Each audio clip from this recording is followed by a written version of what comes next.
Well, good morning. Welcome back to the Broadcast Retirement Network.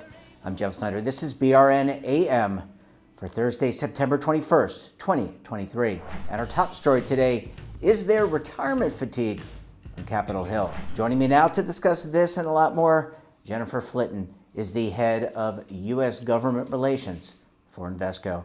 Jen, it's always great to see you. Thanks so much for joining us in the program this morning. Thanks for having me. Always love to catch up with you. And look, Secure 2.0, read a lot about a lot of bills in Congress, but I have to ask you, is there retirement fatigue on Capitol Hill these days? I wouldn't call it fatigue. I think there are a number of members, those on the committees of jurisdiction primarily, who are very closely watching the implementation right now of 2.0, because there was a lot of language in that bill, over 50 different provisions, and in encouraging DOL and Treasury and IRS to implement it as Congress intended is their primary focus right now. And we saw that most recently with the catch-up contribution delay, right? So ensuring that that is done according to the intent of Congress, and also concerned about how their bill that they championed is being implemented, I think is their first course of business. But if you look up retirement policy on the Hill right now, you'll see that there's still a lot that's being introduced by some of the new champions of the committees. Yeah, we'll talk about that in a few minutes. But I want to ask you about, I asked you about retirement fatigue, and I understand that there's the implementation on Secure. And by the way, I think everyone in our industry very excited about that, to watch that unfold. But what about, we've read about, we've heard about, and this is something that gets kicked around, I feel like every year, the solvency of Social Security. That's retirement, and it's projected to become insolvent in the next decade. So that to me is a big retirement idea and concept. That's probably something that's really being talked about on the Hill. Yeah, I think over the next decade, retirement policy and retirement reform will be discussed within the context of Social Security, that third leg of the stool, because we're facing this demographic shift in our society that we knew was coming. We just don't have enough people paying into Social Security that are currently retired and using the program. And so, as you stated, the actuaries have told us that we expect some insolvency issues as early as 2034. They upped that a year due to some of the inflationary pressures. And so earlier this year, you saw a gang of like 14 senators, Republican and Democrat, start to have conversations about this. Now, that was put on the back burner a little bit due to some of the debate around the debt ceiling, but that's coming back. And Senator Cassidy, Senator Rounds, Senator King, I mean, these are some of the voices, Senator Kane, who are clearly taking the opportunity when they go on the Sunday shows and they go on the cable stations to really discuss this and bring it to the front of the forum. And I would add, they're bringing it to BRN too, but that's a whole nother issue, Jen. And to that point, Senator Ben Cardin announced that he's retiring. Senator Rob Portman of Ohio has already retired. Let's talk about who is going to champion retirement. Who's going to step up? Those two gentlemen, I think all of us in the retirement industry and around the retirement ecosystem, in all those two gentlemen and the great work they did and the leadership they did working together, because they're from two different political parties. So, Jen, who ultimately is going to stand up and take the mantle? Yeah, you're right. They have been our champions over the last 20 years. And Senator Portman of Ohio retired last Congress. And I would say Senator Cassidy, who is the ranking member of the Senate HELP is the Committee of Jurisdiction over Labor and ERISA law. And he also sits on Senate Finance. So he really has a nice breadth of jurisdiction. And he has taken the mantle really and picked up the torch here and is carrying it on behalf of retirement policy and being that champion. There are other Republicans as well. Senator Scott, who is currently running for president, and others, I would say Senator Todd Young. But on the Democratic side, I think with Mr. Cardin retiring at the end of next year, we're already seeing Senator Murray, Patty Murray, Senator Kane, and Senator Angus King. I think there are others who are really eager to get into this fight and discuss the next 10 years of retirement reform and, again, Social Security insolvency issues. Yeah, really important. And I can't wait to see who takes the mantle, because this is such an important issue, as you said, because our society, like other societies around the world, is aging. Well, Jen, we're going to take a very quick break. When we come back, we're going to talk about CITs and auto IRAs and a lot more. You're going to want to stay tuned right here on BRN AM.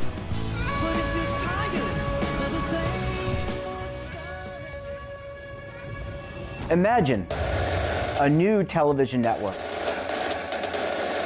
that will make you richer, healthier, and in control of your financial future.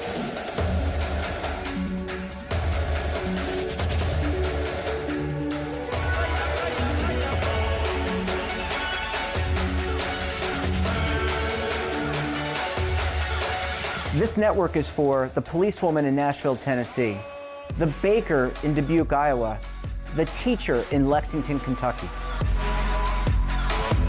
We want to make the idea of savings and retirement culturally relevant. But what do you see as a defining issue of the midterms, especially for the smaller businesses? I mean, they are the lifeblood of the American economy.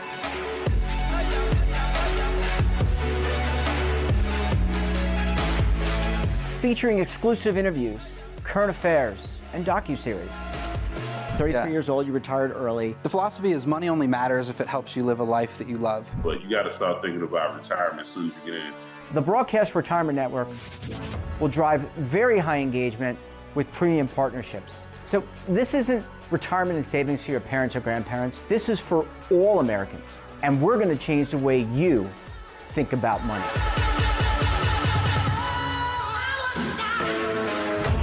Welcome to the next frontier of retirement and savings. This is BRN, the Broadcast Retirement Network. Welcome back. We're joined this morning by Jennifer Flitton, the head of the U.S. Government Relations for Invesco. Jen, thanks so much for staying with us. Really appreciate you hanging around for segment number 2 this morning. Thanks a lot for having me. Yeah, this is fun. I love kind of going around the world when it comes to retirement legislation. I want to start off this segment with a favorite of mine, something I've been watching very closely, and that is parity in 403B plans. And what I mean by that are collective investment trusts. Currently, they're not allowed in 403B plans, but they're allowed in 401k, governmental 457. Jen, any update on whether or not this one will make it through the Congress? So you may remember, as originally drafted, Secure 2.0 in its form coming out of House Ways and Means Committee did have this language included. And it did, the tax language actually survived through the 2.0 into law, but the SEC exemptive language, which really gives the parity to the 401ks, that was excluded. And that's due to some objections at the SEC. But there is new legislation. It's been marked up in the House Financial Services Committee that actually has jurisdiction over this issue. And it passed on a bipartisan vote out of markup in May, I want to say, and by a 35-12 vote. And that's pretty strong bipartisanship. It's not full bipartisanship that we saw with Secure and the way that Secure has passed. But that's due to some of the discussions and debate among those who are sort of carrying the water for the SEC. So what we'll see is once the House is able to create floor time for some of these capital markets bills, the 403B CIT bill included, Chairman McHenry will bring it to the floor. And look, I think there are a lot of people watching that, plan sponsors, obviously people within our industry that build collective investment trusts. I just sit outside kind of scratching my head like, come on, I mean, why not? Why would you not have parity? But that's just my own personal view. Jen, let's switch to state auto IRA programs, because these programs, several states have picked up the mantle when it comes to these programs. They're showing some level of success, and there's now talk about almost like a federal umbrella. It's something gets talked about, I think it was talked about several years ago, but now there's talk about a federal umbrella over these plans that would be similar to the federal TSP, which I think everyone knows is like the largest defined contribution plan in the world, really, in terms of assets and number of participants. So where do things stand with that? Could we see, a federal approach to auto IRAs? Well, we certainly have legislation that has bipartisanship. It's bipartisan and bicameral. In the Senate, it was introduced by Hickenlooper and Senator Tillis. And in the House, it was introduced by Sewell and Smucker. So you have those who sit on the committees of jurisdiction who are interested in the idea, in the proposal, theoretically by some idea. I think you'll have some Republicans who are going to be drawn to it, but generally the majority of Republicans, when it comes to creating a new federal program and in some ways a new dependency from the federal government, you're just going to have some ideological differences. So while I think there's some openness by some Republicans to debate the idea and have a discussion, at least, I think you'll see that it's not going to fly with a number of Republicans. And so this will probably very quickly get weighed down by that partisanship angle. And not only that, Republicans aren't typically in favor of federal preemption of especially when you have states that are already in the process of creating a solution. They don't usually want to step in front of that with a federal solution. Yeah, states are the laboratories of democracy. Let's talk about retirement modernization. And what I mean by this is the inclusion of items like private markets, digital currencies, within the defined contribution plan. And is there any update on that? And what can we expect with the inclusion of alternative investments potentially in DC plans? Because a lot of plan sponsors, a lot of people in our industry are really advocating for this. So any latest updates there? Yeah, and this really is another fairly partisan issue at this point in the debate, but we are at the beginning of that discussion. There is a real interest to see DC plans have access to what DB plans already have access to. And that's sort of the way that it's being couched by those who are proponents of expanding into alt investments for DC plans. And we saw that with the Toomey bill last Congress. Toomey and Scott introduced it in the Senate. Tim Scott is still in the Senate. He's running for president right now, and he's also the ranking member of the Senate Banking Committee, but Senator Toomey has resigned. And so we haven't seen a true champion of that come out of the woodwork yet, partially due to divided government. I think, it really was more of a messaging bill at that point, but dependent on perhaps a switch in party at the SEC, you could potentially see a chairman who would be interested in this. I know that former Chairman Jay Clayton and some of his staff were starting to play around with this idea towards the end of his chairmanship during the Trump administration. There will be greater discussion about expanding that accredited investor definition. And there's already legislation that Chairman McHenry in the Financial Services Committee has championed. He will bring that to the floor at some point by the end of the year. That his intention. This is one of his top priorities up there with digital assets in general. So I think we're really at the beginning of that debate, but I would expect to hear more over the next few years. Yeah, well, there's certainly a lot on the plate of the Congress and the Senate. Retirement, to me, is a big issue, I think, for a lot of Americans. I think we're going to have to see how things unfold in the next 6 to 12 months. Jen, always great to take a tour around Capitol Hill with you. Great to see you, and thanks so much for joining us on the program this morning. Thank you. And that wraps up this episode of BRNAM. Have a topic of interest, somebody you think we should talk to? Drop us a line, and don't forget, for all the latest curated news and lifestyle, wellness, finance, tech, so much more, all in one place, check out today's edition of our daily newsletter, The Morning Pulse. Want to search our archives, check out our latest content? Visit our website. We're back again tomorrow with another edition of BRNAM. We'll have a very special guest and a great topic. Until then, I'm Jeff Snyder. Stay safe, keep on saving, and don't forget, roll with the changes.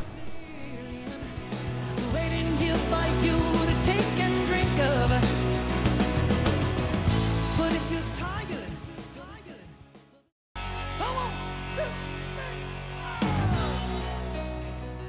Now is your opportunity to co-create content around any topic on the First Lifestyle and Wellness Network. Reach a global audience through our platform and co-own exclusive branded content. All of our programs are available on demand and also as audio-only podcasts, so you can take us on the go. Broadcast Retirement Network, available anytime, anywhere, and on any device.